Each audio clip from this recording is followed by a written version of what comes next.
ಇನ್ನು ಡಿಕೆಶಿ ಮತ್ತೆ ಶಿವರಾಮೇಗೌಡ ವಿರುದ್ಧ ದೇವರಾಜೇಗೌಡ ಆರೋಪ ಮಾಡಿದ್ರು. ಸೊ ಎಸ್ಐಟಿಯಿಂದ ಈಗ ಡಿಸಿಎಂ ಡಿಕೆಶಿಗೆ ನೋಟಿಸ್ ನೀಡೋ ಸಾಧ್ಯತೆ ಇದೆ. ವಿಡಿಯೋ ವೈರಲ್ ಮಾಡಿದವರು ಯಾರು ಅನ್ನೋ ಪ್ರಶ್ನೆಗೆ ಸಂಬಂಧಪಟ್ಟ ಹಾಗೆ ಎಸ್ಐಟಿ ತನಿಖೆ ನಡೆಸಬೇಕು ಅಂತ ದೇವರಾಜೇಗೌಡ ಡಿಕೆಶಿ ಮತ್ತೆ ಶಿವರಾಮೇಗೌಡ ವಿರುದ್ಧ ಕೂಡ ಆರೋಪ ಮಾಡಿದ್ದಾರೆ. ಈ ಅಶ್ಲೀಲ ವಿಡಿಯೋ ವೈರಲ್ ಹಿಂದೆ ಪಿತೂರಿ ಇದೆ ಅನ್ನುವಂಥದ್ದು ದೇವರಾಜೇಗೌಡರು ಮಾಡ್ತಾ ಇರುವಂತಹ ಆರೋಪ. ಸುದ್ದಿಗೋಷ್ಠಿ ನಡೆಸಿದ್ರು, ಒಂದು ಆಡಿಯೋ ತುಣುಕನ್ನು ಕೂಡ ರಿಲೀಸ್ ಮಾಡಿ ನೇರ ಆರೋಪ ಮಾಡಿದ್ರು. ಇದಾದ ನಂತರ ಎಸ್ಐಟಿ ತನಿಖೆ ದಿಕ್ಕು ಬದಲಾಗುತ್ತಾ ಅನ್ನೋ ನಿರೀಕ್ಷೆ ಇದೆ. ಡೀಟೇಲ್ಸ್ ಕೊಡ್ತಾರೆ ಇದಕ್ಕೆ ಸಂಬಂಧಪಟ್ಟ ಹಾಗೆ ಸಂದೇಶ್ ಲೈವ್ ನಲ್ಲಿ ಜಾಯ್ನ್ ಆಗ್ತಾ ಇದ್ದಾರೆ. ಸಂದೇಶ್, ಈಗ ದೇವರಾಜೇಗೌಡರು ಸುದ್ದಿಗೋಷ್ಠಿ ನಡೆಸಿ ಮಾಡಿದಂತಹ ಆರೋಪಗಳು ಮತ್ತೆ ಅದಕ್ಕೆ ಸಾಕ್ಷ್ಯ ಕೊಡೋದಕ್ಕೂ ನಾನು ಸಿದ್ಧ ಅನ್ನೋದನ್ನ ಹೇಳ್ತಾ ಇದ್ರು. ಎಸ್ಐಟಿ ಈಗ ತನ್ನ ಮೇಲೆ ಇಷ್ಟೆಲ್ಲ ಆರೋಪಗಳು ಕೇಳಿ ಬರ್ತಾ ಇರೋದ್ರಿಂದ ತನಿಖೆಯ ಆಯಾಮ ಅಥವಾ ದಿಕ್ಕನ್ನ ಬದಲಾಯಿಸೋ ಯೋಚನೆ ಮಾಡಬಹುದಾ? ಬೇರೆ ಆಯಾಮದಲ್ಲೂ ತನಿಖೆ ಚುರುಕಾಗಬಹುದಾ?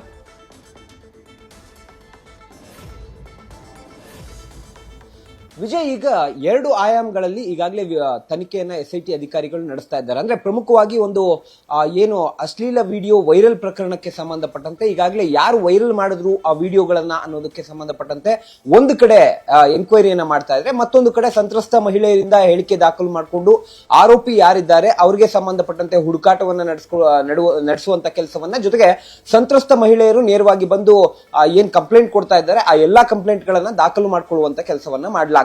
ಹಾಗಾಗಿ ಇಲ್ಲಿ ಏನು ವಿಡಿಯೋ ವೈರಲ್ ಪ್ರಕರಣಕ್ಕೆ ಈಗಾಗಲೇ ತನಿಖೆಯನ್ನ ಮಾಡ್ತಾ ಇದ್ರು. ಅದಕ್ಕೆ ಸಂಬಂಧಪಟ್ಟಂತೆ ಈಗಾಗಲೇ ಹಾಸನ ಸೆಂಟ್ ಪೊಲೀಸ್ ಠಾಣೆಯಲ್ಲೂ ಕೂಡ ಒಂದು ಪ್ರಕರಣ ದಾಖಲಾಗಿತ್ತು.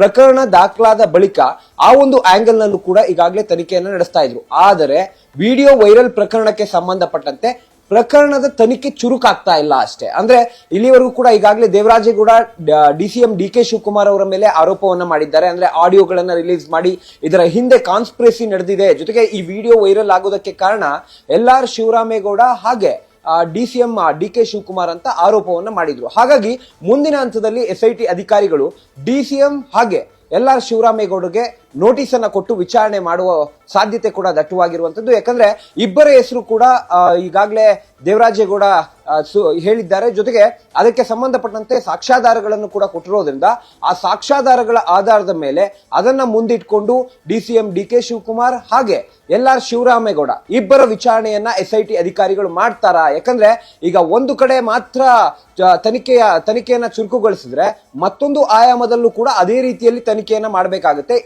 ಇಲ್ಲದೆ ಹೋದ್ರೆ ಏಕಮುಖ ತನಿಖೆ ಆಗ್ತಾ ಹೋಗುತ್ತೆ, ಅಂದ್ರೆ ಒನ್ ಸೈಡೆಡ್ ಎನ್ಕ್ವೈರಿ ಆಗ್ತಾ ಹೋಗುತ್ತೆ. ಹಾಗಾಗಿ ಇಲ್ಲಿ ಇನ್ವೆಸ್ಟಿಗೇಷನ್ ಅನ್ನು ಮಾಡುವಂತ ಎಸ್ಐಟಿ ಅಧಿಕಾರಿಗಳು ಎರಡೂ ಪ್ರಕರಣಕ್ಕೆ ಸಂಬಂಧಪಟ್ಟಂತೆ ಯಾರ್ಯಾರ ಹೆಸರು ಬರ್ತಾ ಇದೆ ಅವರೆಲ್ಲರಿಗೂ ಕೂಡ ನೋಟಿಸ್ ಅನ್ನ ಕೊಟ್ಟು ವಿಚಾರಣೆಗೆ ಕರೆದು ಅವರಿಗೆ ಸಿಕ್ಕಿರುವಂತಹ ಸಾಕ್ಷ್ಯಾಧಾರಗಳು ಆಡಿಯೋ ಕ್ಲಿಪ್ಪಿಂಗ್ ಗಳೇನಿದೆ ಆ ಆಡಿಯೋ ಕ್ಲಿಪ್ಪಿಂಗ್ ಗಳ ಆಧಾರದ ಮೇಲೆ ಎನ್ಕ್ವೈರಿಯನ್ನು ಮಾಡಬೇಕಾಗುತ್ತೆ. ಹೀಗಾಗಿ ಎಸ್ಐಟಿ ಅಧಿಕಾರಿಗಳು ಮುಂದಿನ ದಿನಗಳಲ್ಲಿ ಡಿಸಿಎಂ ಡಿಕೆ ಶಿವಕುಮಾರ್ ಹಾಗೆ ಎಲ್.ಆರ್. ಶಿವರಾಮೇಗೌಡ ಅವರಿಗೆ ನೋಟಿಸ್ ಅನ್ನ ಕೊಟ್ಟು ವಿಚಾರಣೆ ಮಾಡುವಂತ ಸಾಧ್ಯತೆಗಳು ಕೂಡ ದಟ್ಟವಾಗಿದೆ. Vijay, thank you Sandesh.